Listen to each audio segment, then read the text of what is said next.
As the opposition, we have put forward tougher policies on illegal migration. A strict numerical cap on legal migration, zero tolerance for foreign offenders, a deportation bill to remove those who should not be here. And the more we build our policy program, the clearer it seems that achieving our objectives means something needs to change. I have always said that if we need to leave the convention, we should.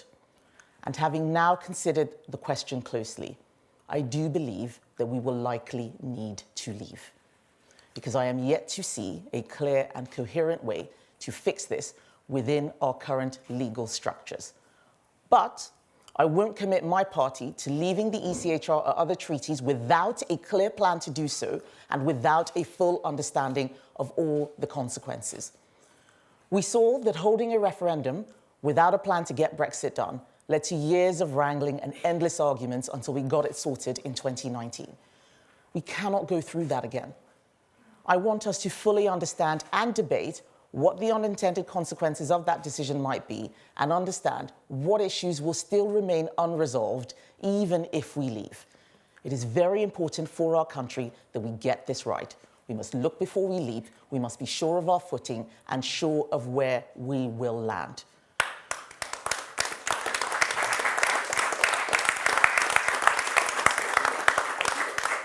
We start from the position that governments need to be able to make decisions for the public good. And if the public don't like those decisions, they can vote for someone else. That's democracy. What we cannot have is a situation in which people want change and vote for change, but lawfare stops governments from making that change. This isn't an accident.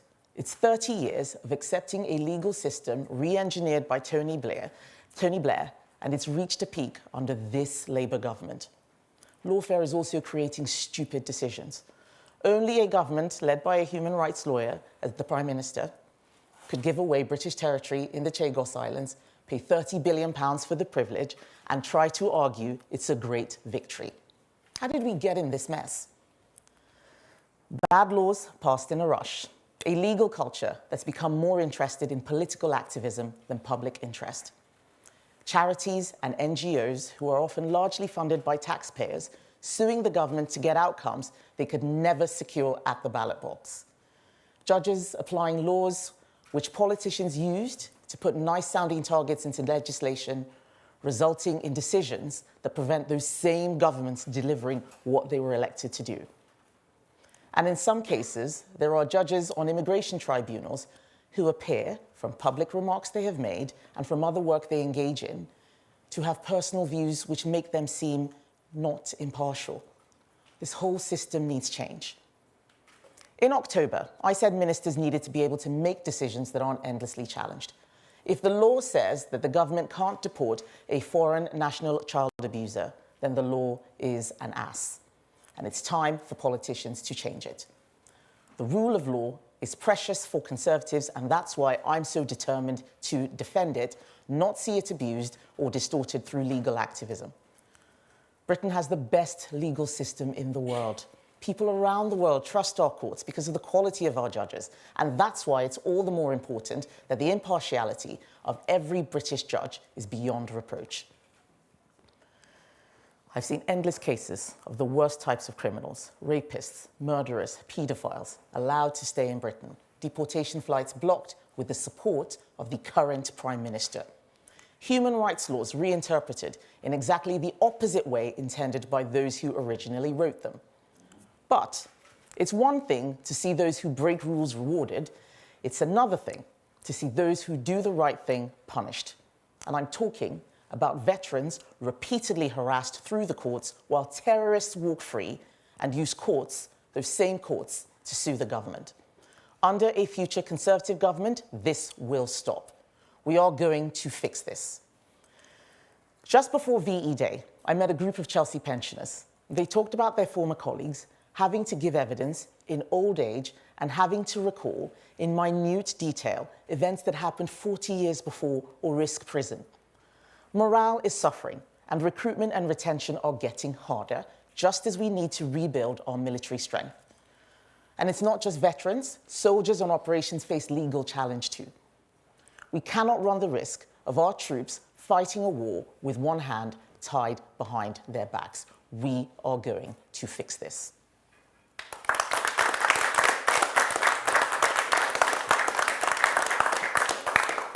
This is not what the architects of human rights law intended. They did not foresee mass migration, instant communication, or international criminal gangs exploiting these rights. And over time, simple rights have been stretched and distorted, and it's been turbocharged by the Blairite legal settlement, by Labour's Human Rights Act, which forces our courts not just to interpret UK law through the changing lens of Strasbourg's living instrument, but actually to change the meaning of some laws entirely.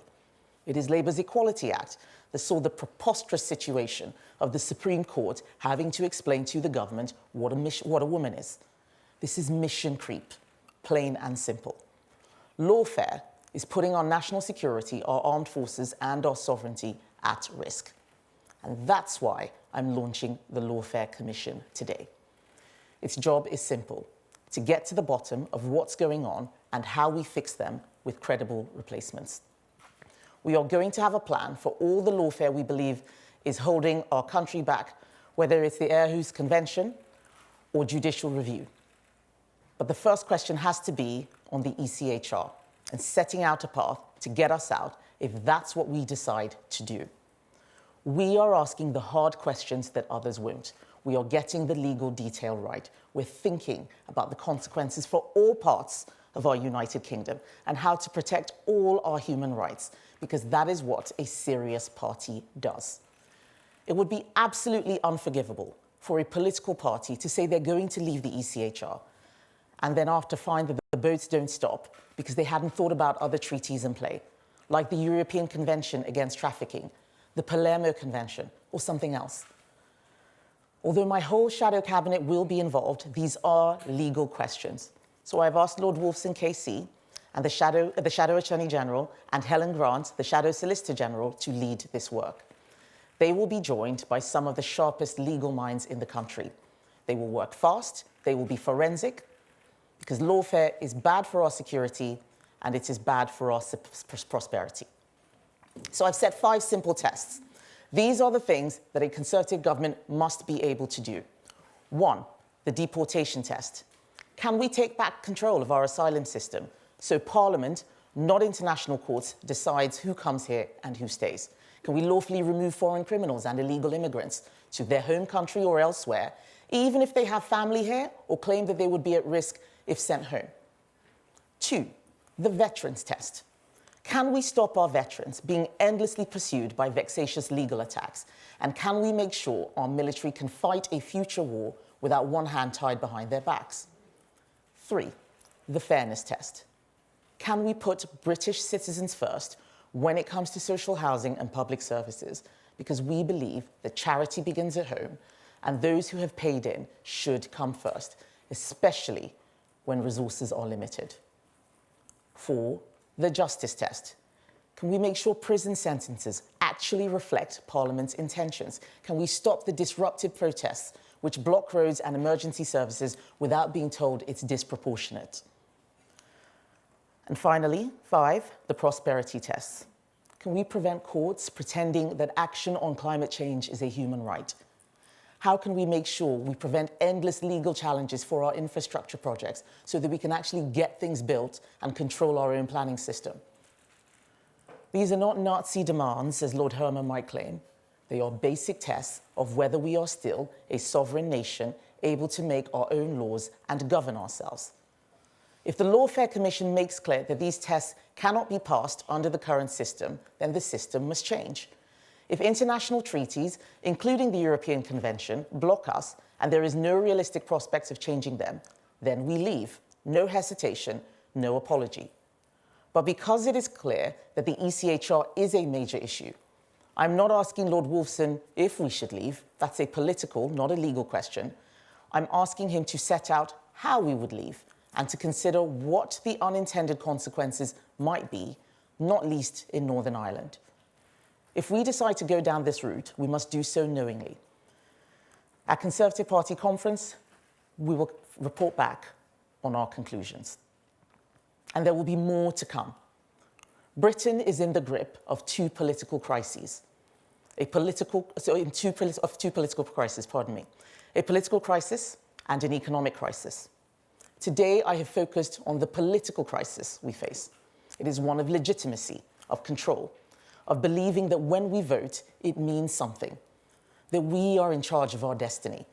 And even if things feel fine for some of us, we cannot ignore those who've been completely failed by the system, like the survivors of the grooming gang scandal, whose lives couldn't feel further from our country's elites. So in the coming weeks, I'm going to set out my views on both of these crises, the two biggest questions which any future government has to answer. I'm going to show you why stale answers from Labour and nonsense answers from Reform, who do not do the homework, will fail. I'll also explain why much of what previous Conservative governments did not work either. We got things wrong too. So much needs to change, so I am changing the Conservative Party. The only way to a brighter future is to fix these crises. If we are to have a country that's more united, more stable, more at ease with itself, then we need to restore real opportunity. The ability of people to make something of their lives. That is not true for many in the UK today, and I'm afraid handing out more benefits to ourselves or to foreign criminals is not the answer to the problem. Our country is not alone in facing these issues. Italy is on the front line of mass migration across the Mediterranean. They're grappling with very much the same concerns. Poland and the Baltic states are reappraising their treaty obligations in light of the threat from Russia. Austria, Belgium, the Czech Republic, Estonia, Latvia, Lithuania, they've all raised concerns about the restraints placed on deportations. It is clear that the time for major change is coming. We need to be ready. The greatest danger is allowing lawfare to make this country, the mother of parliaments, less fair, less safe, and less democratic. We can do better than this. Britain needs change, real change, not just words, change. We will protect our values, our democracy, our country, and our people. No more excuses, no more delay. It is time to take back control for real. Thank you.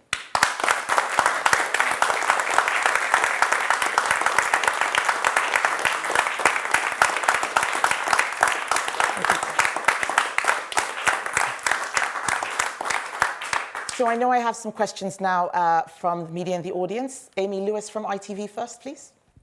Thank you. Yes, looking at the by-election result from last night and Reform once again beating you, how embarrassing is that for you personally, and where does your party take this from here?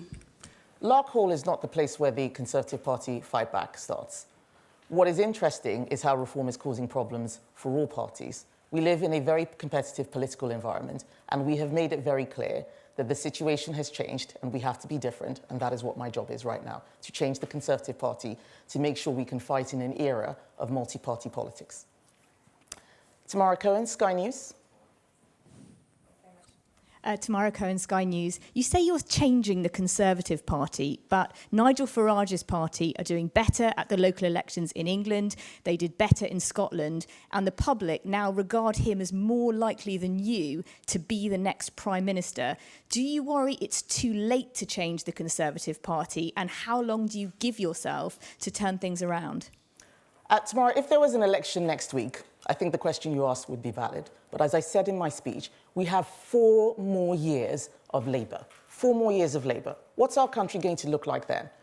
The public just removed us from office. So, of course, they're likely to be angry. And what is really astonishing is how badly Labour is doing. That is why they're going to protest parties like Reform. But as we saw yesterday, Reform is not a serious political party. They have made this announcement without doing any work whatsoever on leaving the ECHR. We are a serious party. We're going to do the work. Because when the time comes for an election, the public are going to want credibility, not just slogans. Thank you. Chris Mason, BBC.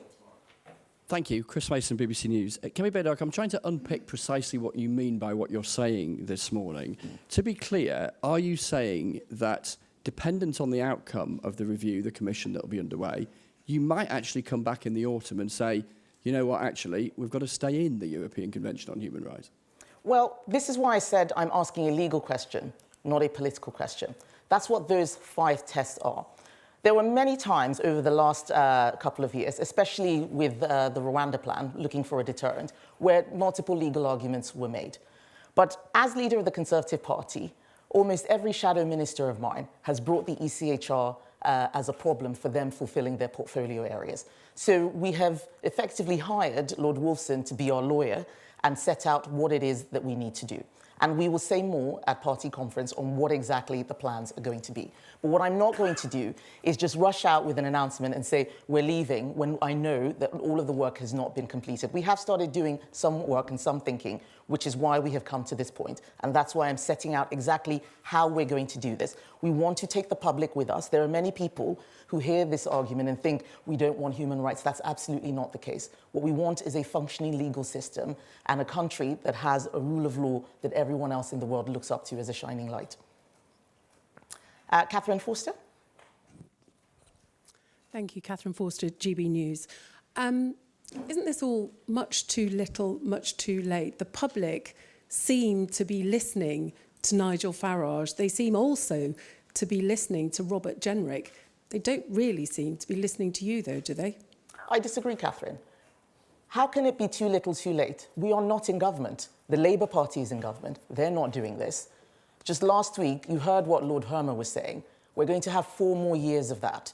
Simply shouting out announcements like Nigel Farage is doing is not serious. That's not a plan. Has he looked at all of these conventions? Do they have the competence, the experience, the expertise? We have it because there are many people sitting in this room who tried to do things and saw it wasn't working. And many of these problems have got worse in recent years, like small boats, and we are not the only country dealing with this. That is why Giorgia Meloni is going to the Council of Europe and saying something needs to change. But they're not asking to leave the ECHR either. And what I want us to do is something serious and proper. Just going on TV and making noise is not governing. And quite frankly, I'm tired of hearing politicians make promises that they don't know how to deliver. That is not my style. I am not going to tell anyone in this country that I'm doing something unless I know exactly how to do it. The Conservative Party needs to earn the trust of the public again. And earning trust starts by being honest, showing your homework, and doing it in a way that people have confidence in you, not just rushing out with a whole new agenda. They need to see that the party has changed. That is going to take time, and I'm going to use that time properly. Thank you. Jason Groves, Daily Mail. Hi, thanks. You mentioned in your speech that the head of this court overnight has said, sort of opened the door to negotiations, saying we need adaptation, there's no taboo here. Are you saying that you think that that's a waste of time? Sorry, I didn't follow the question. You said, I said at the quarter... The head of the court overnight has said, oh, yes, we need adaptation, there's no taboo here. Are you saying that you think that sort of negotiation is just a waste of time? And can I ask you separately, it's been reported this morning that a deal's been done to send the Elgin marbles back to Greece on a permanent basis. Would you support that? Right, so on the Secretary General's interview last night, which is what you're talking about, I looked at his comments, and it sounds like someone's twisted his arm and he's gone as far as he can go. He still said it's going to be very difficult. That is what someone says when they are telling you, well, you can try your luck, but nothing's going to change. And remember, we have tried this before. That was what the Brighton process was. We won a concession, but the court has gone again and again in the opposite direction to what was settled in that moment about not overriding original intentions. So I'm not convinced. And in any way, if the court starts to reform in 4 years' time and changes things, then fine. But right now, I need to make sure that if nothing has changed in 4 years' time, we are ready. What I'm not going to do is put my feet up and say we'll figure it out in 2029 or whenever the election is. That's not the responsible way of doing things. And on the Elgin marbles, I hadn't heard that. I'd want to see more details, but I've never been someone who thought we should send the Elgin marbles back. Charles Hymas from Daily Telegraph. Hi. One of the logical consequences of your proposal that there should be a ban on asylum is that you would have a third country to send them to. Are you going to revive a third country deportation scheme? And if so, would it be Rwanda? I never thought that the Rwanda scheme should have been scrapped. I think everything should have been done to make it work. And I think it is completely crazy that after all the money we had spent to get it up and running, Keir Starmer just scrapped it without having an alternative in place. Third country deterrent is absolutely important. It's what I meant in my speech when I said people need to be sent either to their home or elsewhere. And this is one of the things that we're going to continue working on, yes. Martina Bett from The Sun. Thank you. Do you see any merit in Donald Trump's travel ban for citizens from 12 countries? Would you ever consider doing something like that if you become Prime Minister? And just quickly, yesterday one of your shadow ministers said voters should give you time because you will get better. Do you feel like you do need to get better? Okay. So on the travel ban, that's one of the points that I made in the speech, that Parliament needs to be able to decide who comes into the country for how long and who needs to leave. And that does include travel bans. On a country-specific basis, it's much tougher. It's often more vague, but I think there are scenarios where that is viable. That doesn't mean that I agree with what Donald Trump has done. I haven't actually seen the list of countries that he's banned people from. I'm much more focused on what's happening here. And you're referring to what Mel Stride said in the speech yesterday. That's something I've said myself on live TV. People often assume that the minute you come into a job like the Leader of the Opposition, that's it, you're ready to go. It actually takes quite a while to learn how to do the job. And what I have been saying is that every week it gets better and better. Every week I have more experience. And this is what every Leader of the Opposition has found. From Margaret Thatcher to David Cameron, that is what it has been like. So when people assume that what they see on day one is what they're going to get in 4 years, they're completely forgetting that so much happens, the situation changes. In 2019, I'm not even talking about leaders of the opposition here, in 2019, when we won with an 80-seat majority, who predicted COVID? Who predicted a war in Ukraine? And that's really what we're talking about, that with time, there's going to be so much more that people are going to see, not just from me, but from the Conservative Party.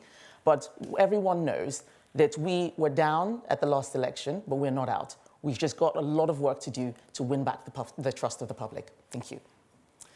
Paul McNamara, Channel 4. Oh, wonderful, thank you. Hi there, Paul McNamara, Channel 4 News.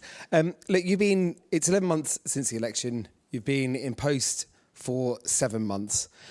And on a lot of issues, like on the ECHR, you're still trying to work out where you stand. Now, I know the argument, look, these are such big, grave issues. You want to do your homework, make sure you get the answer right. But isn't there a risk that you're hemorrhaging support to reform at the moment? It came fourth in a by-election last night. By the time you actually come up with what you decide, it may end up be exactly the same as what Reform are already saying. But by the time you say it, voters aren't listening to you and they've already left you. I completely disagree. I remember when the SDP Liberal Alliance was polling at 50%, and everybody in that party was being told to, to return to their constituencies and prepare for government. Opinion polls are snapshots of how people are feeling, and I have always said that things would be tough. In fact, in some cases, would likely get worse before they get better. There is a lot that needs doing, but I am of very, very strong confidence that the public will see that the party has changed and that we are the only credible alternative to Labour. You talk about Reform. Reform's chairman, who spent the last year putting all of his effort, all of his time, all of his money, has said trying to get Reform elected is a waste of time. He knows something that the rest of us do not. I think we should be paying attention to that rather than talking up a party that's losing as many people that are coming in, losing as many people as quickly as they are coming in. We need to start getting serious and stop treating politics like show business. Aggie Champ, LBC. Thank you very much. Aggie Chambray, LBC. You've been very critical of Reform UK today. Can you just explain what your strategy is in dealing with them? Because some, including in your party, think it would be better to just ignore them rather than potentially elevating them. And if I may, you talked about getting better. Is there anything you can point to that you would like to get better specifically? So on the point about Reform, lots of people tell me lots of things. Some people say we should ignore them. Some people want to take the fight to them. Some people want to copy things that they're doing. Others want us to do the complete opposite. My party is still a broad church. What I have said is that there is only one strategy that's going to work, and that is making sure that we have the best product. There's no point fretting or worrying about what other parties are doing unless you make sure that the product or the content which you have is the very best. So let's take it from there. That is what needs to get better. It's not about me growing taller or looking prettier. It is about making sure that what we are communicating represents the authentic, traditional Conservative values. That is what I stand for. I said it this week in PMQs. I asked the Prime Minister what it is he believed in. He couldn't answer. He was looking in his folder. But I talked about how we believe in family. We believe in fairness. We believe that people on benefits should have to make the same choices as everyone else. Talking about our values and principles is how the public are going to understand what the Conservative Party stands for. They thought that we were standing for all sorts of different things previously, and it was confused. It is my job to bring that clarity, and that's when we're going to start seeing a change. The gentleman there's had his hand up for quite a while. I don't know your name. Hi, Andy Bell, Channel 5 News. Right. Nice to see you. Hi, Andy.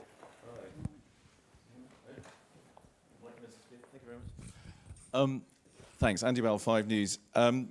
Talk to anyone in the Labour Party, publicly and privately, the people running the government, and they will say they're not so bothered about you and the Conservatives. They regard Reform UK and Nigel Farage as the real opposition, the real danger.